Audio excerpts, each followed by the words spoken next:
Chinese people regard the 7th day of the 7th lunar month as Lover's Day. This tradition evolved from a fairy tale which holds that on this day, two lovers separated for a year will meet on a bridge carried by magpies, suspended over the silver river of heaven. 2,000 years after it first appeared, the story was made into a film.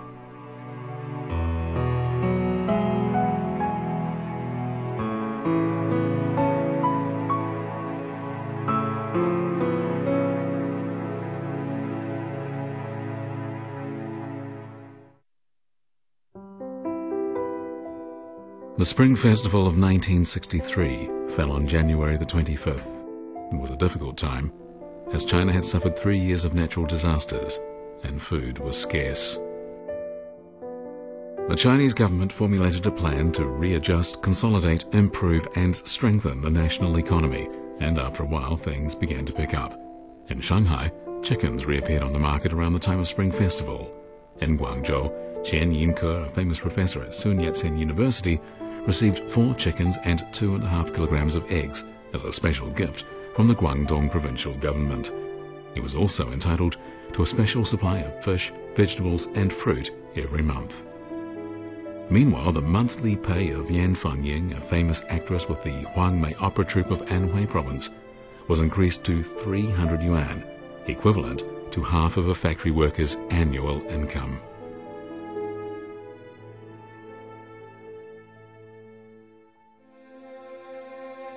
Soon after the Spring Festival, 6 distinguished visitors arrived at Mount Huangshan, a famous scenic area.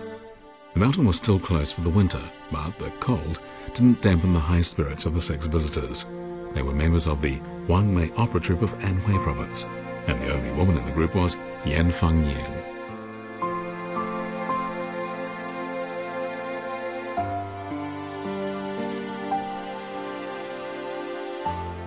Not long before, the Ministries of Foreign Affairs and Culture had instructed the troupe to perform in a film version of the opera Herd Boy and Weaving Girl, which was to be shot very soon.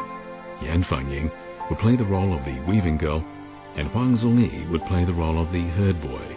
The Anhui provincial government sent Yan Fangying, composer Shi Bailin and 4 others to Huangshan Mountain so that they could concentrate on the creation for this film.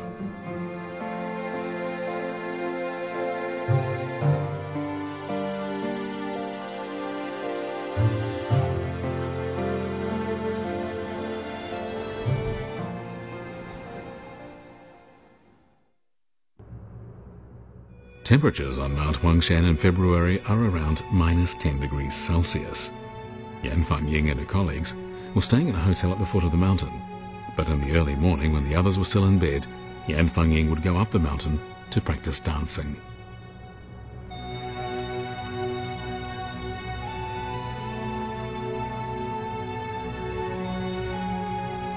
Nine years earlier, theatre-goers who had watched Yan Fangying perform in the cinema version of The Heavenly Match had said that only the upper part of Yan Fangying's body was pleasant to look at. The lower part was less interesting. What they meant was that Yan Fangying could sing well, but couldn't act well. In response to this criticism, Yan Fangying began to practice dancing, and by the time she was rehearsing her role for the Emperor's female son-in-law, her dancing was almost perfect. The Huangmei opera, The Emperor's Female Son-in-Law, tells an ancient story. Feng Sujian, the heroine, suffers many setbacks in her 10-year-long endeavor to save her husband, but finally succeeds. She disguises herself as a young man to take part in the imperial examinations for civil service, and she comes out number 1.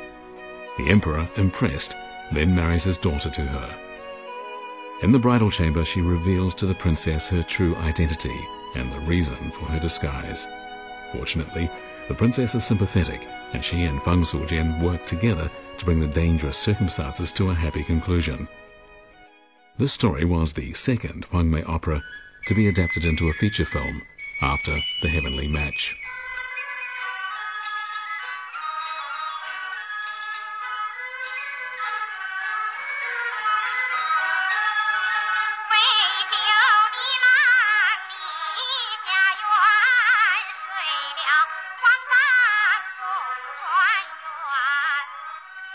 After the film adaptation of the Huangmei opera The Emperor's Female Son-in-Law was screened nationwide, it was hailed as another successful film presentation of a Huangmei opera. As Jilin province in northeast China had few local opera forms, the Jilin government sent performers to Anhui province to learn from the Huangmei opera tradition. They then set up the Siping Huangmei opera troupe back home. Local theatregoers, who were accustomed to their own local folk song and dance performances known as two-role opera, were entertained by this new form. There are many mini-operas in the Huangmei traditional repertoire that make use of only two performers. For this reason, some people called Huangmei opera Southern two-role opera.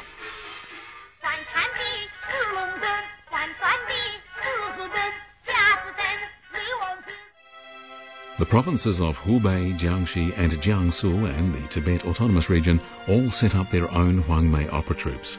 Huangmei opera became popular all over China, including Hong Kong and Taiwan.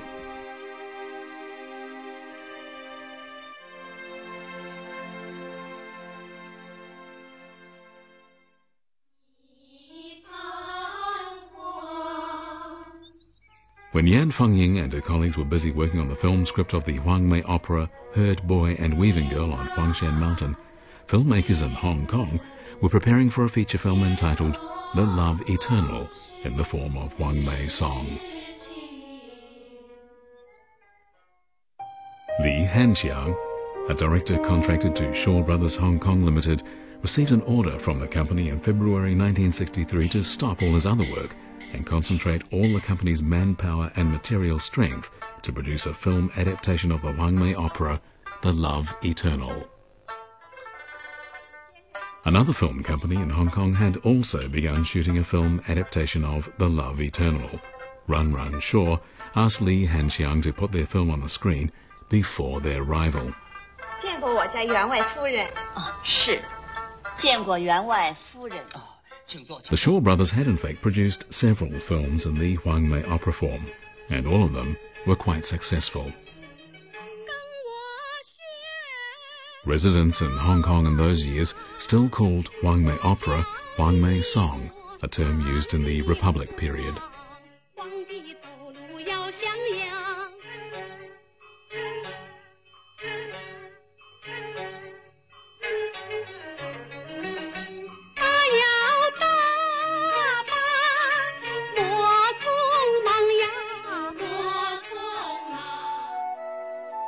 Six years earlier, the first film adaptation of the Huangmei opera The Heavenly Match, made on China's mainland, was shown in Hong Kong, where it was greatly loved by Hong Kong residents.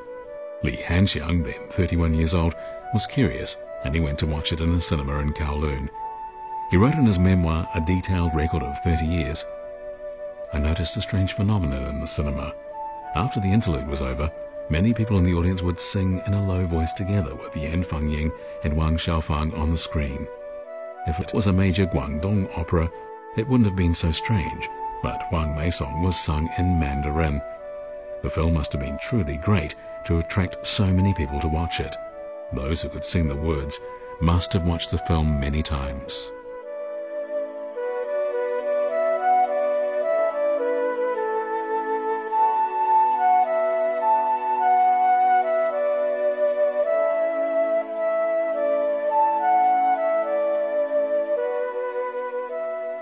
After the high box office takings of the film The Heavenly Match, filmmakers realized the commercial value of film adaptations of Huangmei song. This was why the Shaw Brothers had decided to adapt the Huangmei opera stage show The Love Eternal into a film.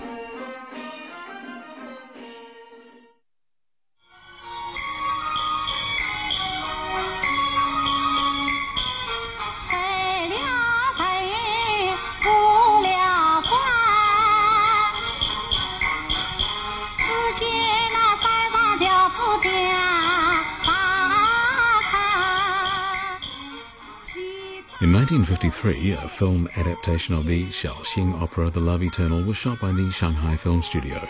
It was in fact the first full-colour film adaptation of a Chinese local opera, and it won several prizes within China and abroad.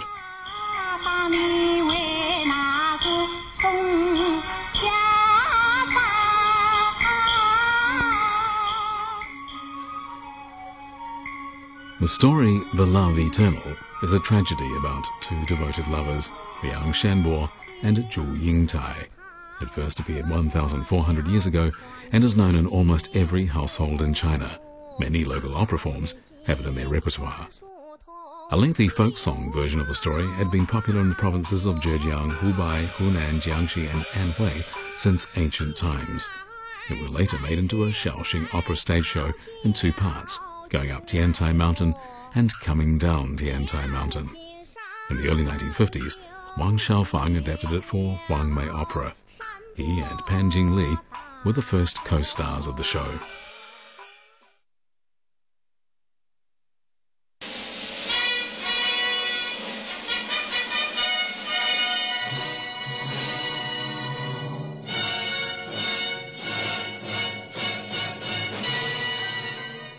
The Shaw brothers had decided to adapt the Shaoxing opera The Love Eternal into a Huangmei songpiece and make it into a film.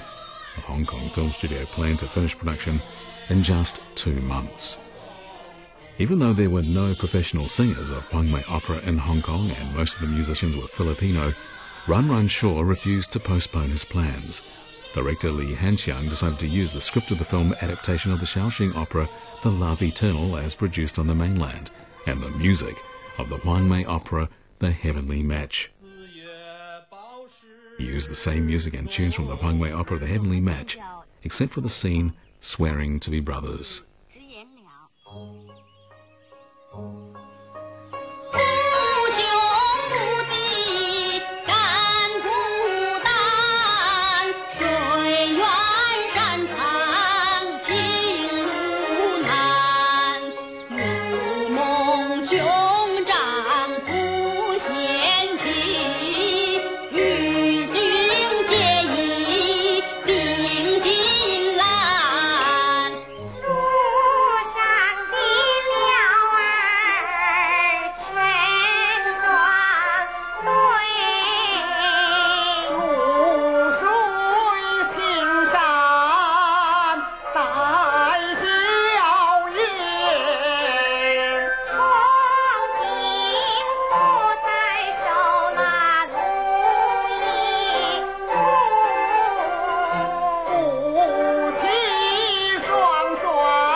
While the Hong Kong filmmakers were shooting their film adaptation of the Huangmei opera The Love Eternal at great speed, the screenwriter and musicians of the film adaptation of The Herd Boy and Weaving Girl went on with their work in an orderly and relatively slow-paced manner. Early in the morning every day, Yan Fangying did her exercises on Mount Huangshan, shrouded in thin mist. But one day, the sky turned dark and gloomy, and all of a sudden, it began to snow. 那天突然下雪了，正好山上的人还给我们准备了棉大衣，我们披上了。哎呀，这怎么办？路还滑，我们就2个人抱着严凤英，走着走着，就在那坐一会儿休息休息，看看仙女，我们的织女在天上也多么的辛苦啊。 The shooting of the film adaptation of another Huangmei opera piece was about to begin in Shanghai, and the performers for this production were also from the Huangmei opera troupe of Anhui province. 6 years earlier, the film of The Heavenly Match was shown in a film festival in Finland. At the time, Queen Elizabeth of England was very interested in the story about the marriage of a fairy maiden with a young man on Earth, but expressed her regrets that the film was made in black and white. After the Fanba Picture Studio in Hong Kong and the Tianma Film Studio in Shanghai learned about the Queen's reaction, in 1963 they decided to produce a colour film adaptation of the Huangmei opera. They changed the title to A Story Under a Chinese Scholar Tree. Dong Wenxia, a young actress with the Anqing Huangmei opera troupe, was to play the role of the Seventh Maiden. Yan Fangying would be her consultant.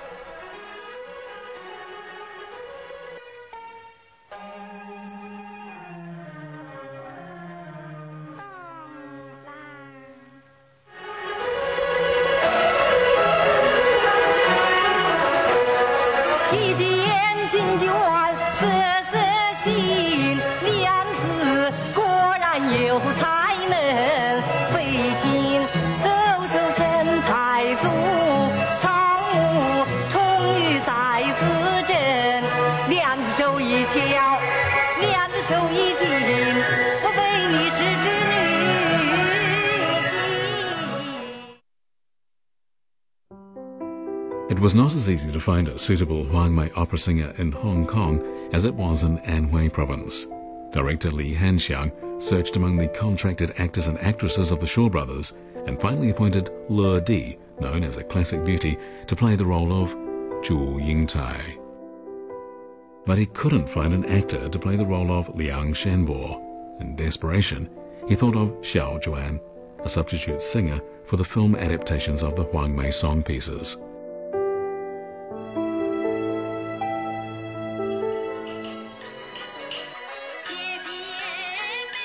Xiao Zhuan's real name was Juan Haitang, and she was a native of Xiamen in Fujian province.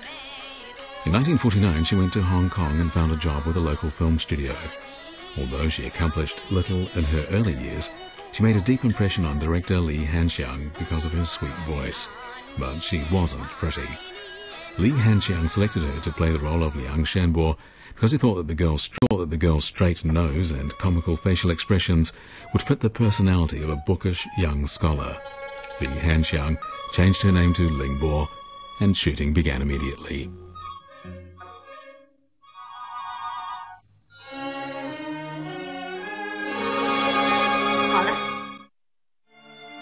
One bright day, Yan Fangying left Mount Huangshan for Beijing to attend an extended meeting of the China Federation of Literary and Art Circles.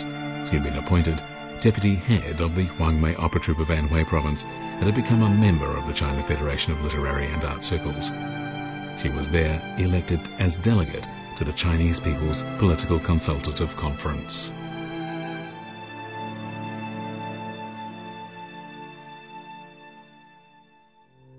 At the conference, held in April of 1963, Premier Zhou Enlai delivered a report entitled "To be a Revolutionary Literary and Art Worker."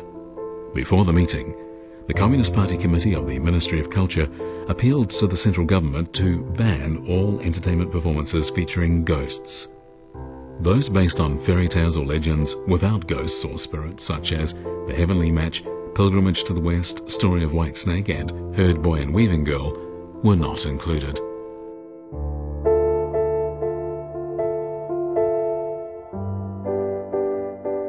The most inspiring event in that month was that Chinese athletes won the team title and the titles of the men's singles and doubles at the 27th World Table Tennis Championships.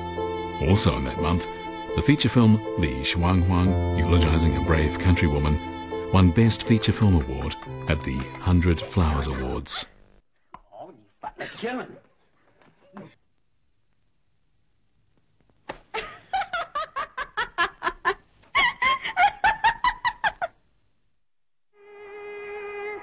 Summer began. The script for the film adaptation of the Huangmei opera Herd Boy and Weaving Girl was almost complete. There are in fact 4 great famous folktales in China: Herd Boy and Weaving Girl, The Love Eternal, Lady Mengjiang Weeps at the Great Wall, and Tale of the White Snake. The earliest written form of the story Herd Boy and Weaving Girl appeared in the classic Book of Poetry. In the folktale Herd Boy and Weaving Girl, 2 characters are both gods in heaven. They fall in love, but the heavenly rules forbid love between male and female gods. The Mother Queen sends the male god to be a herd boy down earth and punishes the female god by forcing her to weave brocade without stopping. The Weaving Girl, however, goes down to meet her love, the herd boy, on earth, where they have a son and a daughter. The Mother Queen flies into a rage and orders her heavenly guards to bring Weaving Girl back to heaven. The herd boy runs after Weaving Girl all the way to heaven. To separate the lovers once and for all, the Mother Queen takes off a hairpin and with it cuts a river between Weaving Girl and herd boy. However, greatly moved by the devoted love between them, the Mother Queen allows the herd boy and his children to stay in heaven and meet Weaving Girl on the 7th day of the 7th lunar month every year. The script for the film adaptation of the Huangmei opera Herd Boy and Weaving Girl was based on the folktale. Lu Hongfei, one of the playwrights, wrote of the adaptation, "The herd boy and the weaving girl are 2 models of fidelity created by the people. The Mother Queen is a symbol of evil rulers who destroy people's happiness. Based on the folktale and with some enrichment, we have rewritten it into a literary script for a film."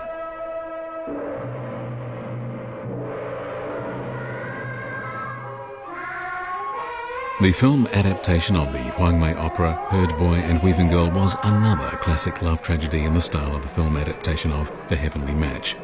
Lu Hongfei, however, received an order to revise the script just before it was to be completed. He wrote, "In the original script of the film adaptation of Herd Boy and Weaving Girl, there was a scene depicting a celebration on the occasion of the children's first birthday. But when the playwrights were revising the script for the last time in Shanghai, they received an order to remove the parts that showed excessive indulgence in family love. The playwrights changed the scene of the first birthday party to one featuring a new taste festival."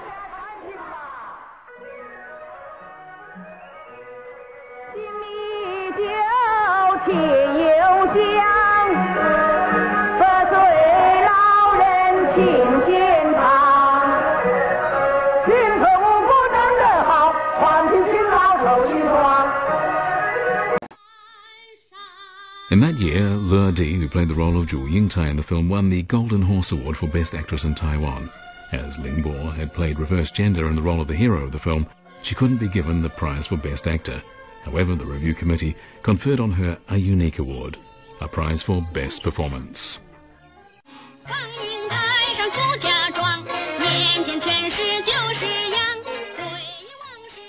The finest episode in the Shaw Brothers film, The Love Eternal, is the Visiting Yingtai scene.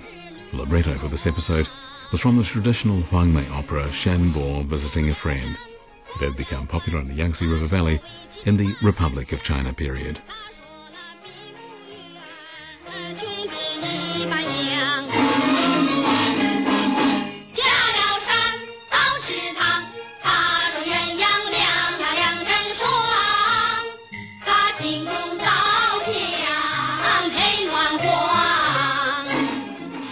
In the August of the year when the film adaptation of The Love Eternal was being shot, China Radio held a singing contest of Huangmei opera songs.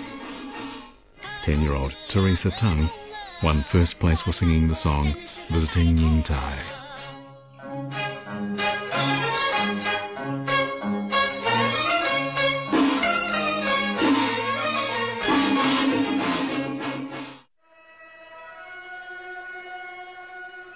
The film version of The Love Eternal was being shown in Taiwan, Hong Kong and Southeast Asia, and it was hailed widely.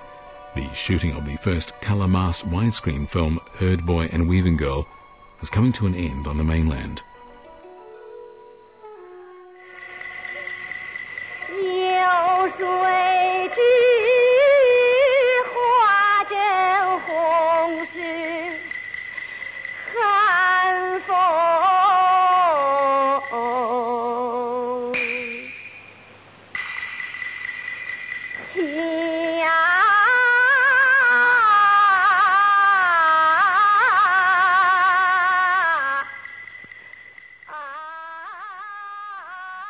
Fang Xiaoxi, one of the composers for the film Herd Boy and Weaving Girl, recalled the scene farewell. He said, "The director asked Yan Fangying if she needed some eye drops. She shook her head. She sang an aria that lasted for 6 to 7 minutes without any fault. The studio fell deadly silent. I noticed that she was singing with tears in her eyes. Many years later, I realized that the lyrics with the music I had composed were a true depiction of Yan Fangying's eventful life. The words of the song go, "When wind begins to blow, the color of the flowers fade. It's hard to turn back."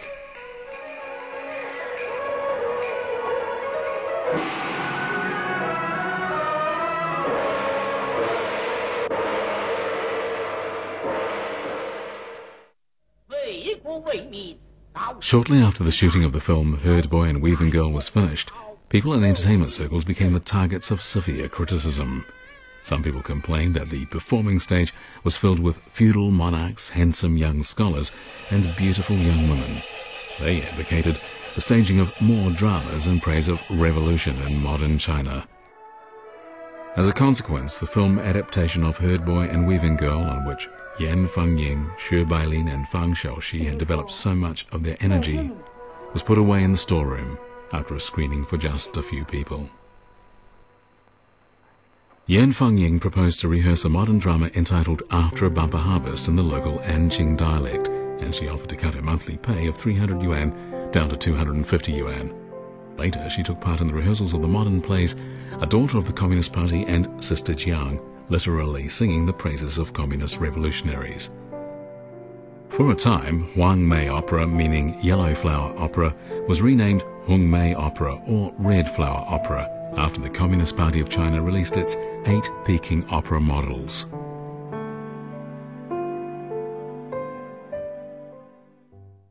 The Huang Mei Opera Troupe of Anhui Province has preserved a dragon gown made especially for Yan Fengying when she was preparing for her performance in the opera The Emperor's Female Son-in-Law. It was made during the most difficult years when China was suffering from severe natural calamities. Zhang Xishan, secretary of the Communist Party Committee of Anhui Province, had learned that the province's Huang Mei Opera Troupe was so poor that its leading actress Yan Fengying wore tattered costumes on stage, yet she was going to perform in Hong Kong. The provincial party secretary made a special allotment of several dozen grams of gold for producing thread. A tailor from Suzhou then used the gold thread to make the dragon gown. It took more than half a year. However, a political campaign was beginning to surge across China, and in the end, Yan Fengying could not go to Hong Kong. She had no chance to put on the dragon gown. The political tides had turned, and she was persecuted to death.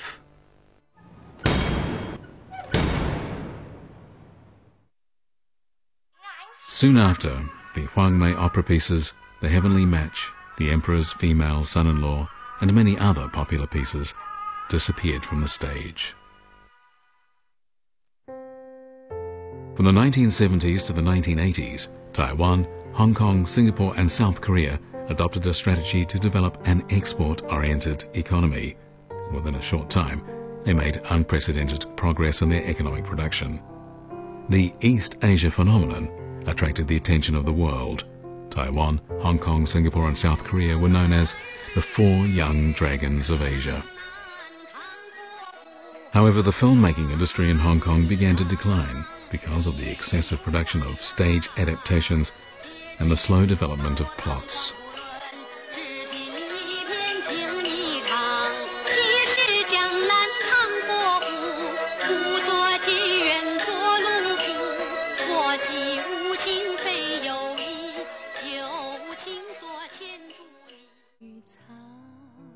Teresa Tung, who made her name at the age of 10 by singing the song Visiting Yingtai from a Huang Mei opera, had become a first-class singer in Taiwan.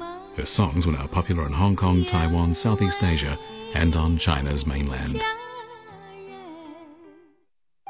Mainland China had entered a new era. In 1978, the film adaptation of the Huang Mei opera Herd Boy and Weaving Girl that had been kept in storage for 14 years was screened for the public for the first time. 2 other Huang Mei opera pieces, The Heavenly Match and The Emperor's Female Son-in-Law, reappeared on the stage in Hefei, the capital of Anhui Province. And the dragon gown, woven with gold thread especially for Yan Fengying, was taken out of the storeroom and used on stage.